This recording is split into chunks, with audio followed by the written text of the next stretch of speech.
Salut entrepreneurs, c'est Goulven Tristan du livre Comment je me suis constitué un patrimoine de plusieurs millions d'euros avec un salaire de 1750 euros.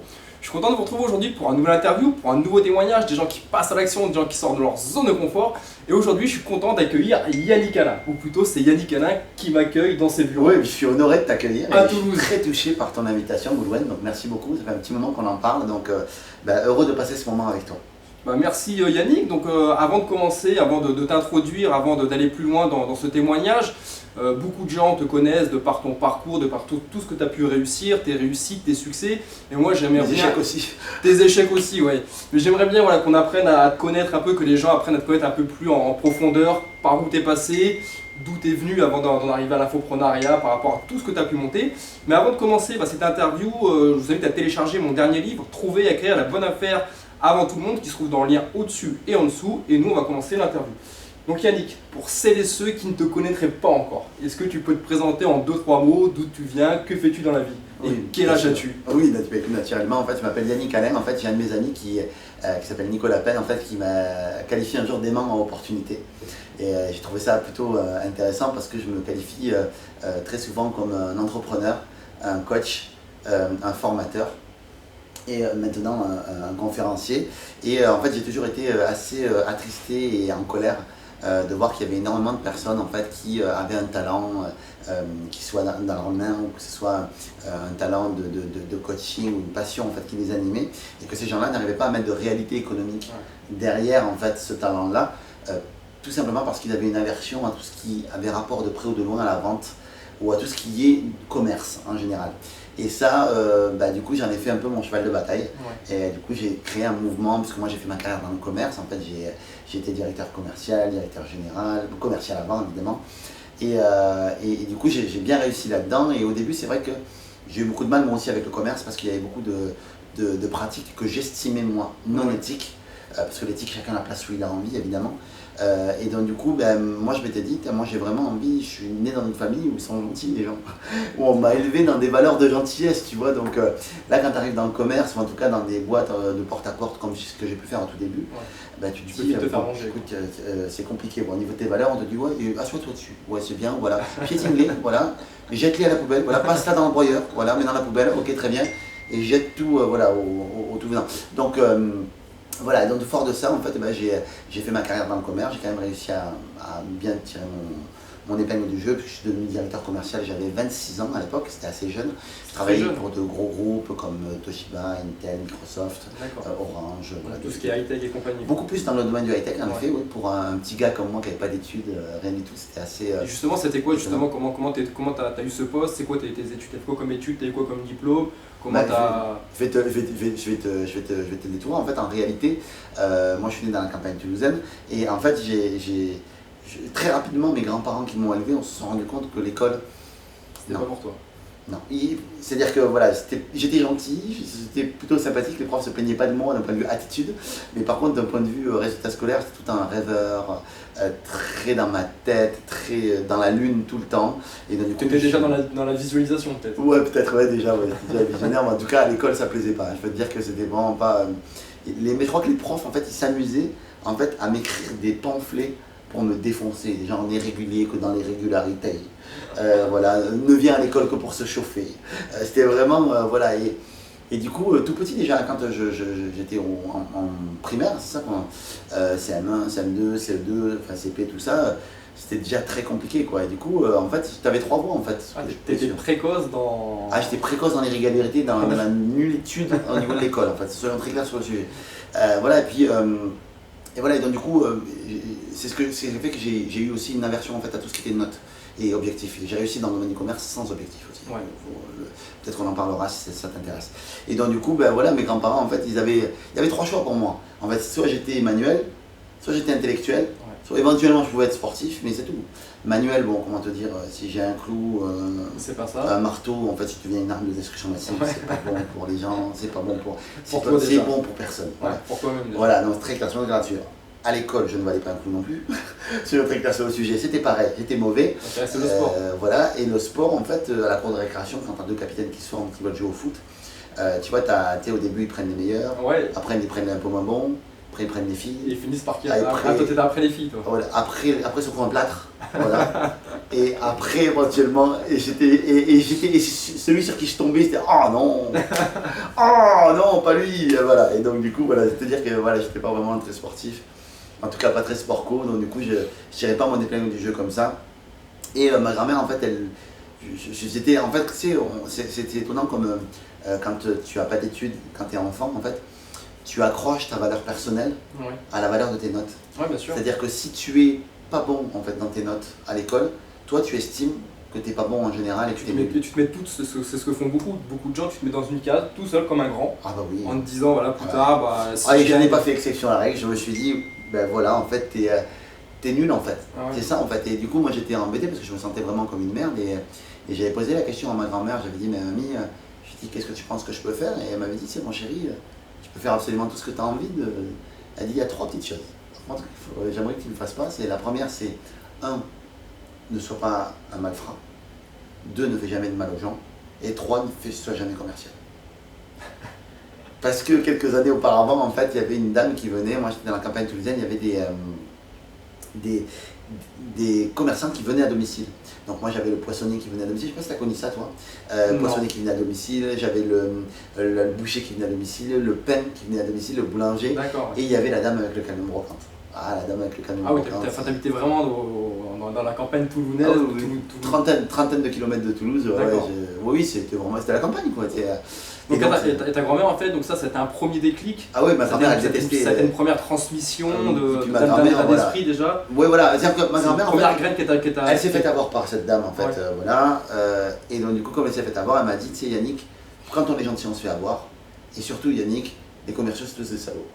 Donc, du coup voilà, moi je suis petit, donc tu vois j'ai ça en tête. Et bon, curieusement comme je sais rien faire, à mon rendez-vous avec la vie, tu sais, tu as déjà eu ce rendez-vous avec la vie, avec ton prof principal et ta conseillère d'orientation, c'est le rendez-vous avec ta vie où tu n'as rien à dire. On regarde juste tes notes et on te dit bah ça va, tu vas faire ça dans ta vie. Et du coup la prof elle se dit bah, il est pas bon en sport, il est pas bon en, il est pas bon en français, il est pas bon en maths, il est bon en rien, il est bon en rien en fait. Non, il est pas bon en rien, il est mauvais à tout en fait. Donc qu'est-ce qui se passe où t'es nul partout, en plus tout le monde te le dit, donc c'est la meilleure façon d'y croire. Ah oui, toi, rien ne résiste à la répétition. Ouais, toi tu te mets tu t'auto-mets dans une case où tu vas être mauvais. Et quelques années après, tu es directeur commercial. Donc qu'est-ce qui se passe entre les deux là? La prof, en fait, elle me dit tu vas être commercial Yannick. Sauf que moi dans ma tête, en fait, je me dis bah de toute façon j'ai que ça a priori, parce que je suis pas manuel, pas intellectuel, je suis pas, donc a priori il n'y a que ça. Et la prof me dit mais elle me dit peut-être que tu peux soit commercial, mais elle avait dans sa tête en fait un commercial camelot, tout ça. Donc je commence à faire des petites études professionnelles. Mais à l'époque aussi quand tu faisais un LEP, t'étais un mongolien quoi, pour la majorité des gens. C'est en dessous du BEP, c'est ça? Ah ben LEP c'est le lycée d'enseignement professionnel. D'accord. Donc BEP, donc CAP, BEP, bac professionnel, mais quand tu fais ça, tu n'en parles même pas à ta honte. Parce que tes potes qui sont en général, eux, c'est l'excellence, tu vois. Et donc moi je me sentais comme une merde. Moi à mon époque en tout cas, je sais pas si toi tu te rappelles de ça, mais c'était genre si tu dis pas tu feras maçon. Si tu dis pas tu iras en LEP. Si tu iras chez les débiles en gros. Donc quand tu te retrouves là-dedans, tu te dis bon. C'est vrai que quand on est jeune, c'est dur. Bah ouais, j'ai ça en fait moi en tête, je me dis putain bon ben je suis nul en fait, donc qu'est-ce que je peux faire? Et du coup je fais quand même quelques études de commercial et je fais mes études bon an mal an. Bon c'est plus, moi j'ai pas suivi d'études, elles m'ont plus poursuivi que je ne les ai suivies. Parce que moi j'ai vite voulu m'en débarrasser. Quand j'ai eu mon bac, j'ai essayé de me lancer dans la vie active. Enfin j'ai essayé de faire une fac de droit, pas de droit, de psychologie, mais voilà. J'ai même pas chauffé les bancs de la fac. Je suis même pas. Pour la bourse. Voilà, oui c'est ça. Voilà, c'est ça. Et donc voilà, donc ça a été une catastrophe absolue. Et donc du coup, il y a eu cet épisode-là. J'ai commencé après à me lancer dans le commerce et ça ne marchait pas parce que j'étais pas aligné. J'étais tombé sur des mercenaires du business, des gens qui ne cherchaient que le chiffre. C'était pas du tout en rapport avec mon état d'esprit. Rien à voir avec mon état d'esprit, avec qui j'étais. Et donc du coup, je me suis beaucoup posé de questions parce que les boîtes n'étaient pas éthiques. Sur moi personnellement, où est-ce que j'allais aller? Où est-ce que j'allais faire? Parce qu'a priori, j'allais pas être manuel et j'avais que ça pour moi. Donc si même ça marche pas pour moi, qu'est-ce que je vais faire dans ma vie? Donc c'était une grosse période de remise en question. T'as 20 ans à peu près ça? Ouais, j'ai 20 ans et en fait je m'aperçois que je ne m'autorise pas en fait à postuler à des postes un petit peu plus élevés que ce qui me semblait. Quand un poste me disait ça demande un BTS, je mettais next. Parce que moi j'avais pas le BTS. Dans ta tête, t'es dans cette case-là et tu n'y arrives pas en sortir. Parce que la vie t'a mis dans cette case-là. C'est ça. Je me suis mis là-dedans et je me suis laissé mettre là-dedans. Mais bon, quand t'es jeune, tu fais ce qu'on te dit, quoi, tu vois. Et donc là, en fait, ma petite amie de l'époque, Isabelle, me dit mais pourquoi est-ce que tu ne tentes pas de faire quelque chose de plus peut-être plus. Ça coûte rien, vis c'est pro, gratuit. voilà, envoie ton CV, on verra. Puis en fait, je tombe en fait sur une boîte en fait qui veut bien me prendre, voilà. Et en fait, la boîte me demande mon BTS. Et je lui dis c'était une boîte d'intérim pour une boîte en fait. Et donc du coup, je dis non, mais j'ai pas le BTS. Et elle me dit ah ben je me suis trompé, parce que moi c'est informatisé, donc ils se sont trompés dans la saisie, c'est pas grave. Et alors bon, évidemment, je fais les pieds et les mains pour avoir l'entretien. J'ai l'entretien, je me déplace à l'entretien et là en fait à l'entretien, je tombe sur un gars qui est un peu comme moi quoi. Qui n'a pas d'études, qui est le patron d'une boîte, et voilà. Et donc, du coup, Et là, ça match. Il m'embauche, ça match. Et du coup, il m'apprend le commerce de manière éthique. Je commence à faire pas mal de ventes chez lui. Et là, moi, dans ma vie, en fait, il m'arrive mon grand malheur, c'est que la plus grosse épreuve de ma vie, qui est que ma petite amie Isabelle, en fait, a un accident de voiture et elle devient tétraplégique. Donc à ce moment-là, en fait, moi, du coup, je deviens un commercial qui est complètement déprimé parce que il ne sait pas si sa femme va vivre ou survivre. Il ne sait pas si elle va remarcher un jour. Enfin, je mets un pied dans le handicap, je sais pas ce que c'est. Donc, du coup, j'ai le bagage du commerce. Je sais maintenant, j'ai attrapé la certitude que je suis bon dans le commerce. Que ce métier est fait pour soi. Et que c'est fait pour moi, mais malheureusement, je suis obligé de quitter cette entreprise. Ouais. Et voilà, et puis Isa voilà, arrive à se sortir un petit peu de cette histoire-là. Elle est handicapée, mais on organise un peu notre vie autour de ça. Et donc du coup, là, je décide de me remettre dans la vie active, de me voilà, c'est peut-être 4 mois après, tu vois, 4-5 mois après. Elle est en centre de rééducation. Moi, j'étais là pour elle, je voulais aller le voir tous les jours. Et du coup, là, je me fais embaucher dans différentes petites boîtes. Au début, une petite boîte d'informatique. Puis après, de cette boîte d'informatique, en fait, comme je suis en fait au comptoir, que je vends en fait, et que je fais le show, en fait, les gens me voient, en fait, et j'ai une ancienne collègue à moi qui me voit, elle me dit, mais t'es un fou furieux. Elle me dit, et elle est chasseuse de tête chez Michael Page, et elle me dit, viens, elle me dit, j'ai une boîte à te présenter. Et là, donc, du coup, je vais dans cette boîte. La boîte, en fait, c'est genre 1800 € net de fixe, un avion privé pour aller à Paris. Donc là, tu montes en gamme. Et là, je monte en gamme, en fait. Je fais l'entretien. Évidemment, le mec demande à chaque fois un bac School of London, mes couilles en ski à bac plus 12. Et à chaque fois, je dis, moi, j'ai pas ça, mais par contre, j'ai ma bonne énergie et tout ça. Et le mec me prend. Et je me cartonne bien dans cette boîte-là. Dans cette boîte-là, en fait, je prospecte beaucoup parce que moi, je suis un gros prospecteur. Et parce que je ne me suis jamais fait jeter. En fait, la prospection, pour moi, c'est un plaisir. Parce que, en fait, moi, mon objectif, au tout début, je me donne toujours un objectif très très bas, en fait, et de plaisir. Et donc, mon objectif, moi, c'est comme ça que je fonctionne et que j'ai toujours fonctionné avec mes équipes commerciales par la suite, quand je suis devenu directeur, c'est que, comme je fonctionne au plaisir, j'ai besoin au tout début d'amorcer le truc avec un truc tout simple.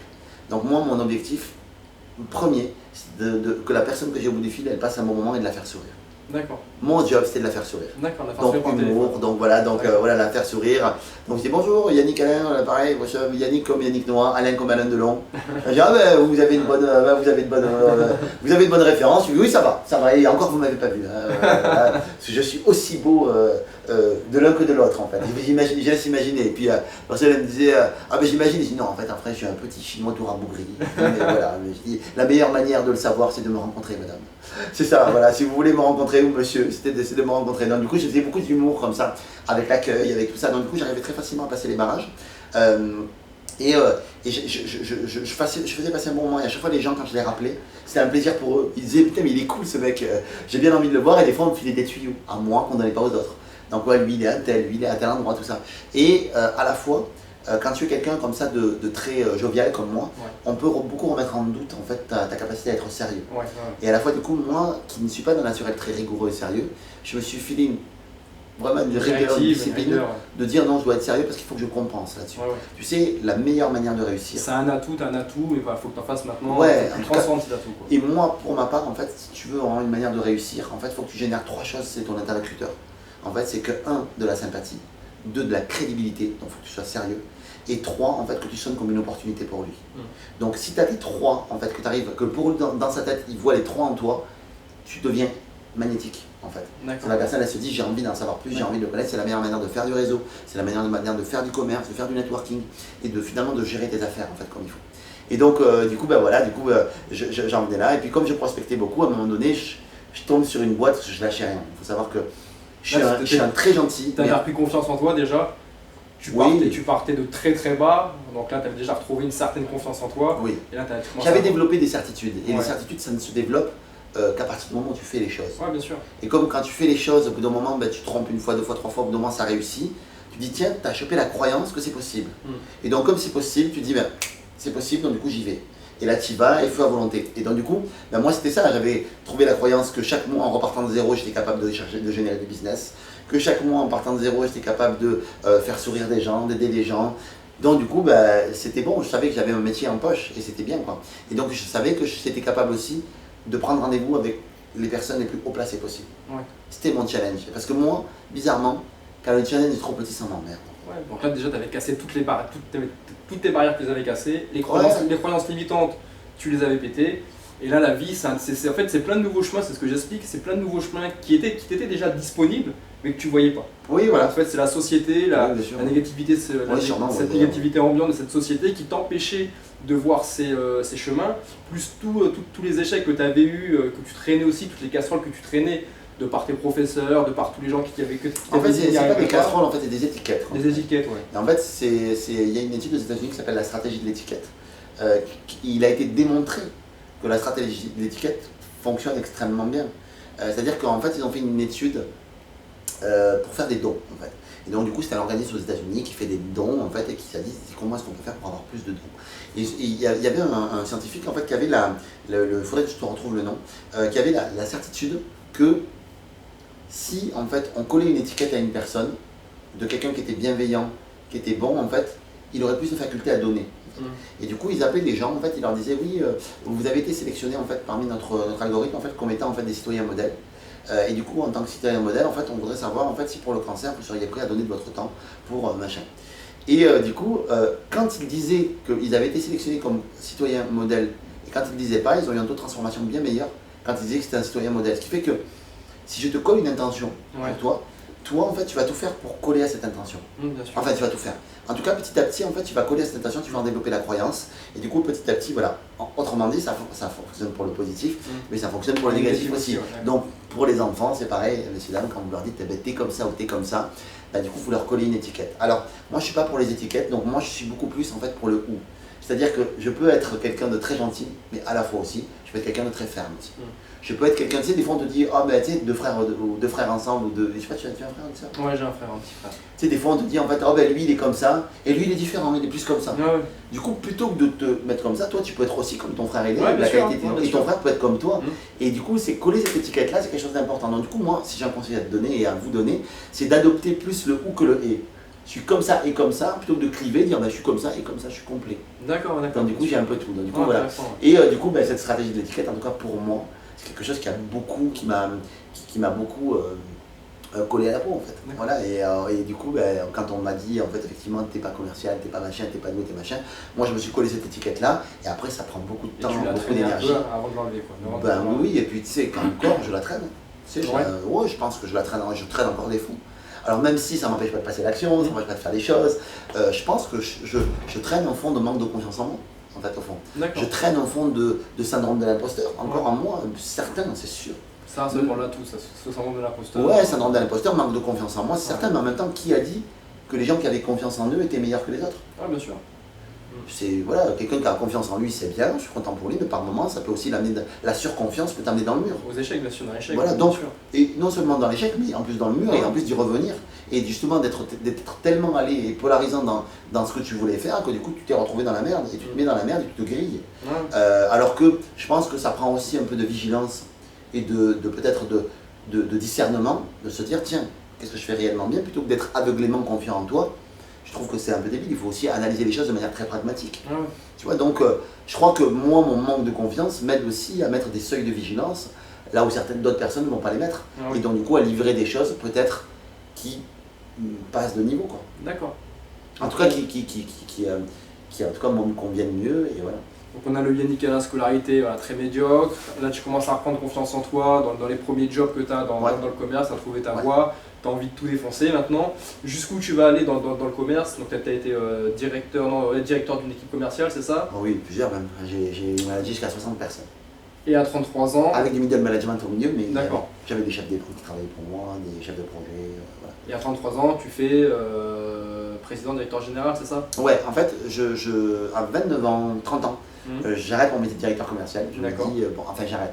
Ça faisait longtemps que je me disais, moi j'ai envie de monter ma boîte, j'ai envie de monter ma boîte. Toujours sur la même dynamique de vouloir continuer, ouais, il n'y a plus rien, t'étais puis en fait, j'étais là, ouais, mais t'as faim quoi. je veux. Mais moi, j'ai pas faim dans le sens où je veux bouffer les gens, où je veux être dans un truc comme ça. Moi, j'ai faim dans le sens où j'ai envie d'explorer les choses, j'ai besoin d'explorer tes capacités, tout ce que tu es capable de faire. Voilà, j'ai besoin de ça et puis j'ai besoin de voir les choses en grand. Moi, je suis comme ça. Je pense que tu es comme moi, tu as envie d'explorer deux choses, d'explorer toutes tes capacités intellectuelles que tu as en toi et d'explorer en fait tout ce que la société te permet de réaliser aussi. Tous les outils que peut t'apporter la société pour que tu puisses, toi plus la société, tout casser quoi. Bah oui, en fait je suis... Ouais, c'est un peu ça en fait, j'ai envie d'exploiter mon potentiel à fond. J'ai à fond de voir où est-ce que je peux aller et au fond de moi, je crois que j'ai toujours eu la croyance, en tout cas j'ai nourri la croyance en fait que j'étais capable.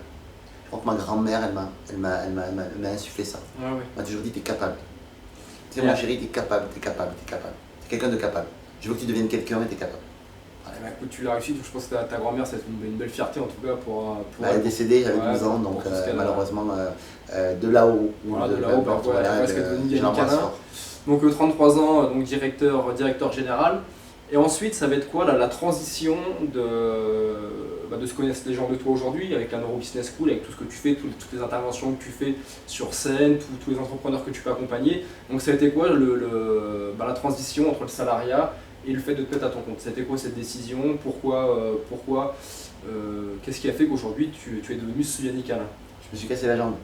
D'accord, rien que ça. Voilà, non mais vous amusez pas à vous casser la jambe?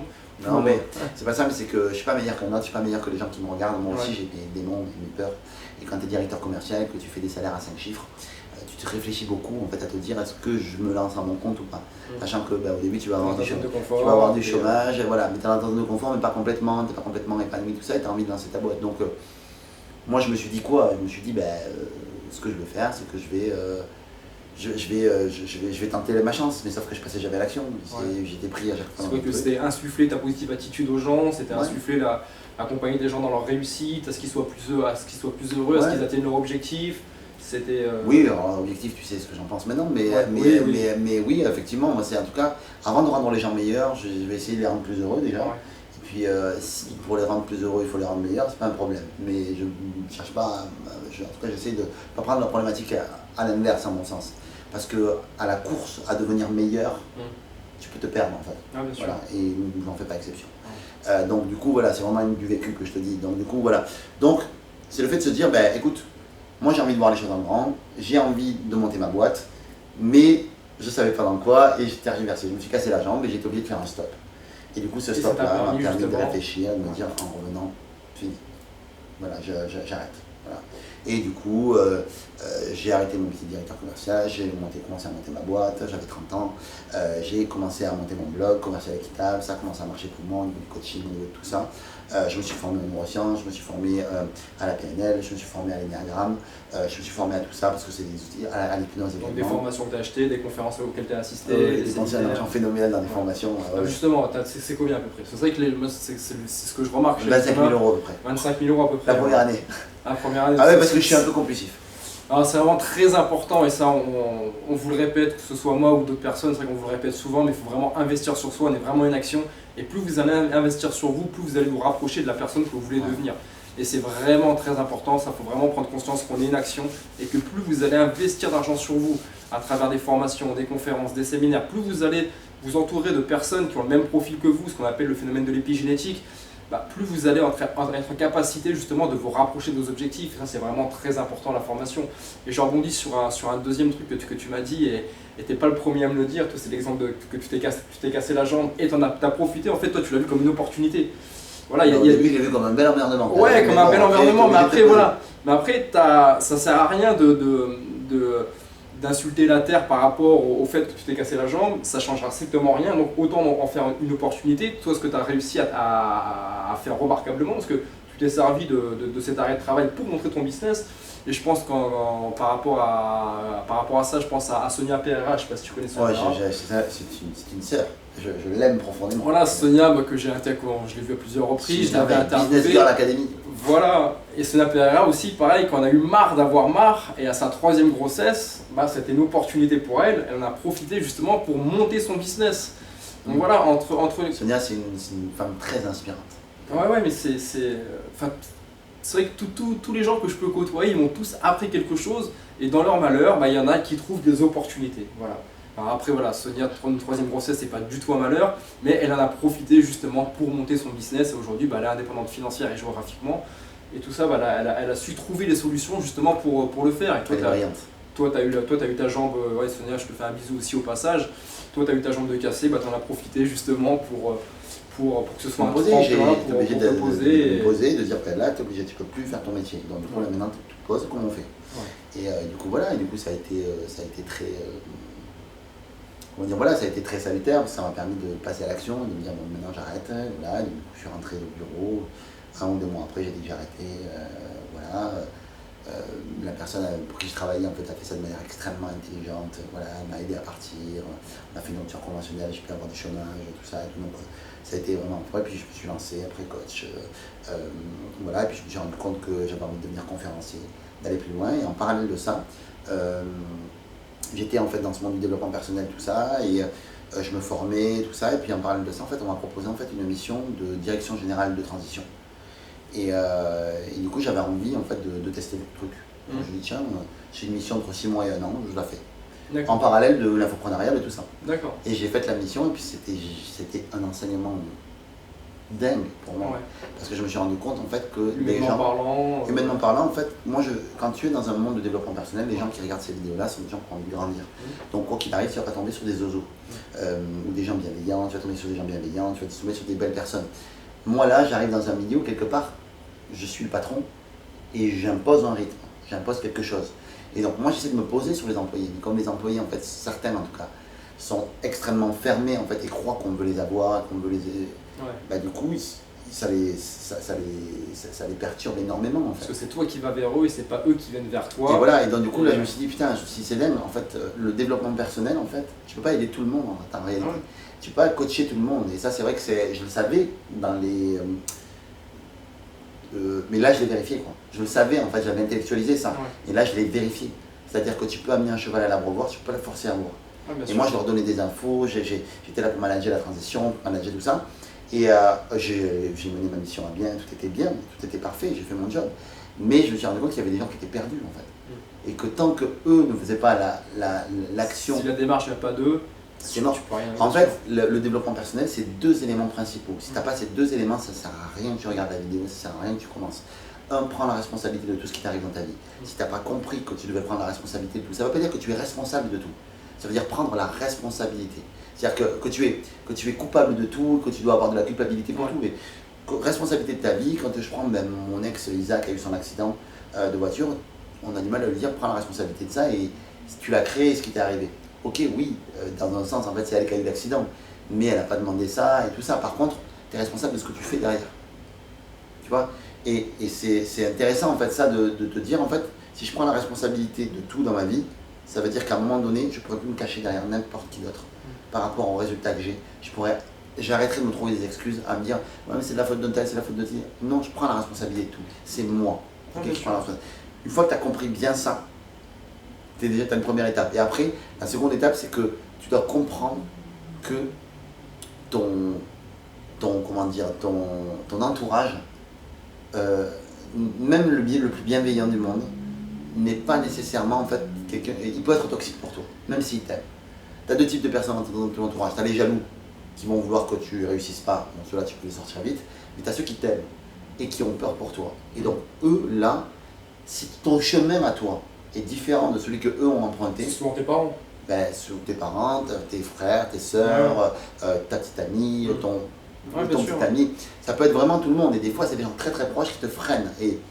Et en fait, c'est comment est-ce que tu gères ça. Et à un moment donné, en fait, il faut protéger son rêve déjà d'un. Et à mon sens aussi, être dans une logique en fait où tu ne donnes de crédit qu'aux personnes qui ont le décodeur allumé. Ah, bien sûr. Tu sais, tu connais Joshua Bell?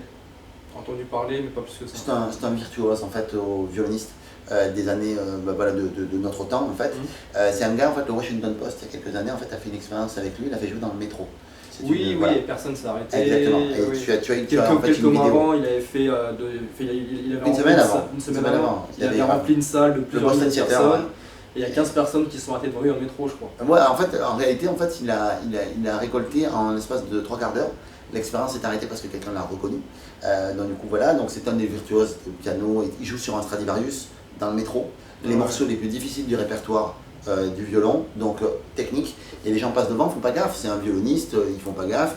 Et il récolte en l'espace de 45 minutes 32 euros. Dans les 32 euros, il y a 32 dollars.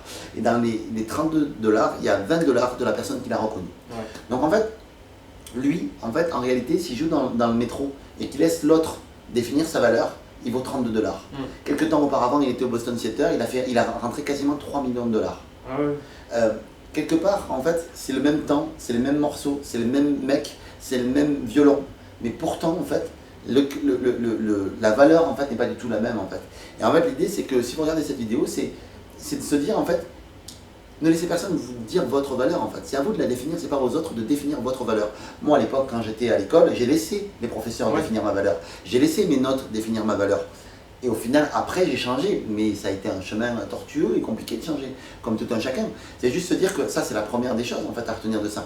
La seconde chose à retenir, c'est que bon, jouer dans le métro, ça ne rapporte pas, évidemment. Et la troisième des choses, c'est que si tu n'as pas le décodeur allumé, tu sais pas en fait. Donc, quand votre entourage en fait vous dit, ben oui Yannick, ou oui Goulwen, ce que tu fais, tu vas te planter et tout ça machin.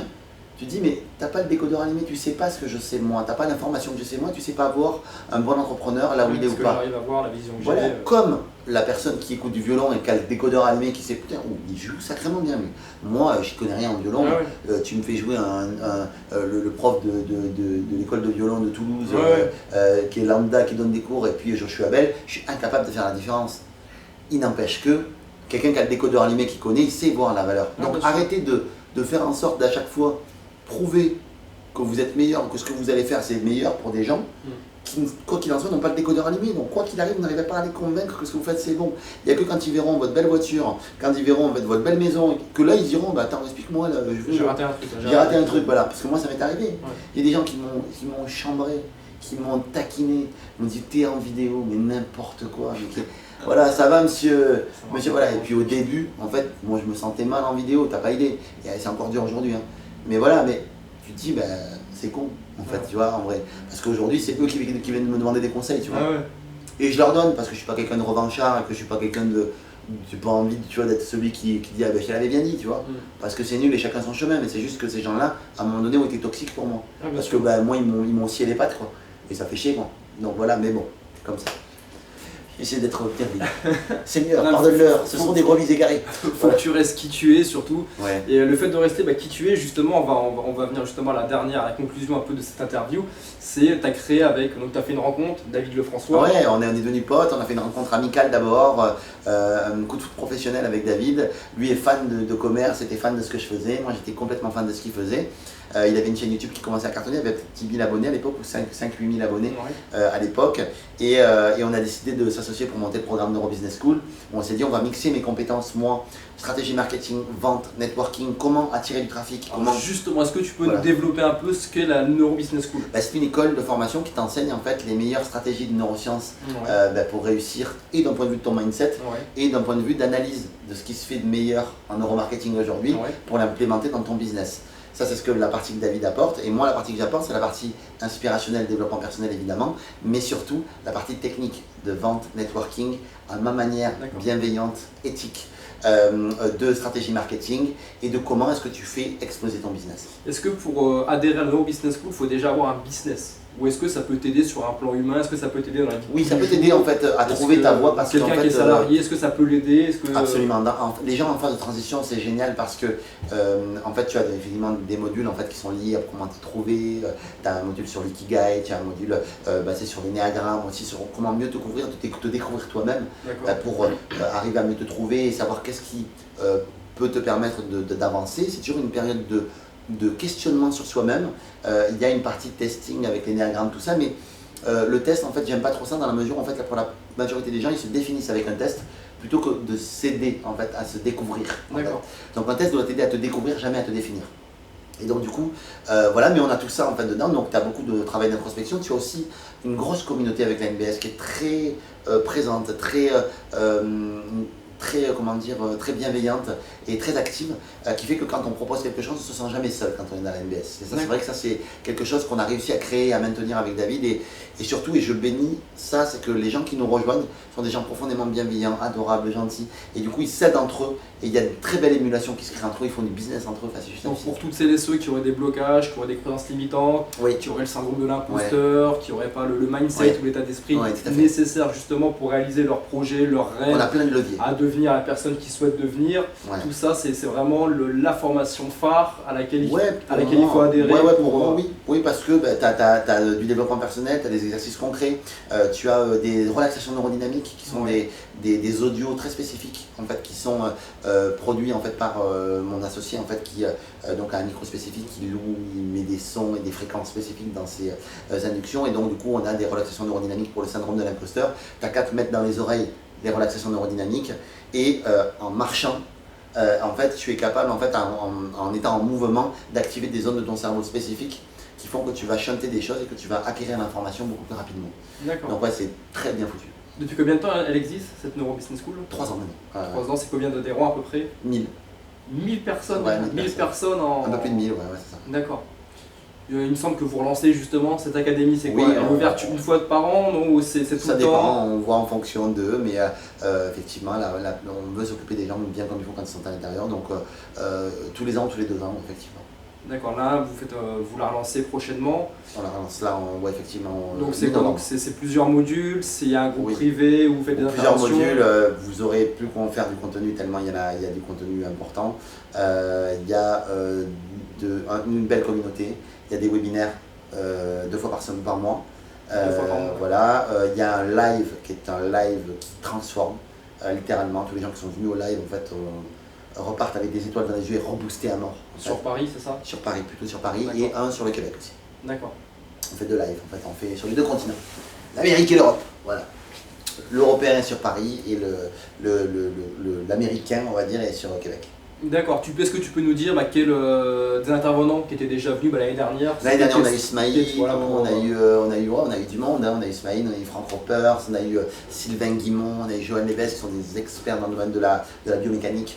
Voilà, des neurosciences, on a David évidemment, Manglaté, on a moi évidemment qui intervient, j'ai eu Romain Collignon aussi qui est une merveille, on a eu David Marouani, on a eu qui est une merveille aussi, on a eu un paquet de personnes, on a eu Lorenzo Pancino qui a fait des merveilles, on a eu qu'on a eu des... Que du beau monde en fait. Ouais, David Venenck aussi qui est un ninja, voilà, donc on a une très très belle personne qui nous ont fait des beaux, très beaux témoignages.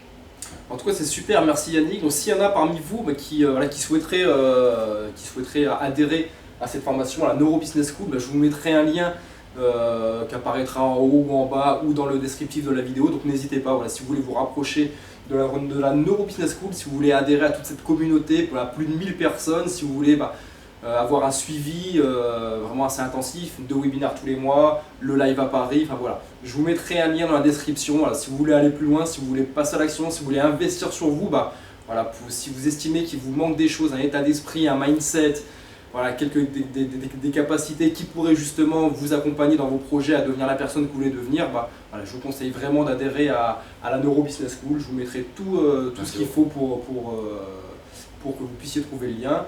En tout cas, merci Yannick.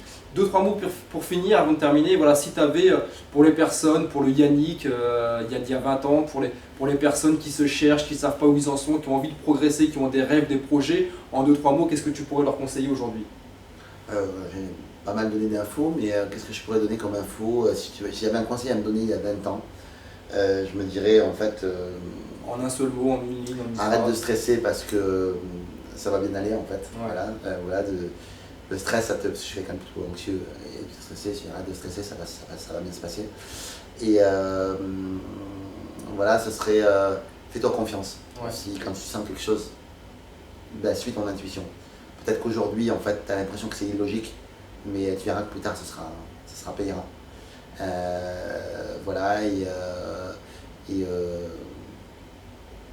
Et confiance en la vie. Confiance en la vie, ça va bien se passer. La vie est un jeu. Ouais. Life is a game. Exactement. En tout cas, merci à vous d'avoir suivi ce témoignage. Merci Si vous a beaucoup. plu, n'hésitez pas à mettre un gros pouce vers le haut, à partager cette interview, ce témoignage à un maximum de personnes, voilà, à vos amis, à vos proches, à votre famille, à toutes celles et ceux. Votre chien, tout le monde. Tout le monde, voilà, toutes celles et ceux coiffeur, qui seraient intéressés justement pour rejoindre cette Neuro Business School ou de s'enrichir du témoignage de Yannick Alain. Et moi, je vous retrouve rapidement pour de nouveaux témoignages et de nouvelles interviews. Bye bye.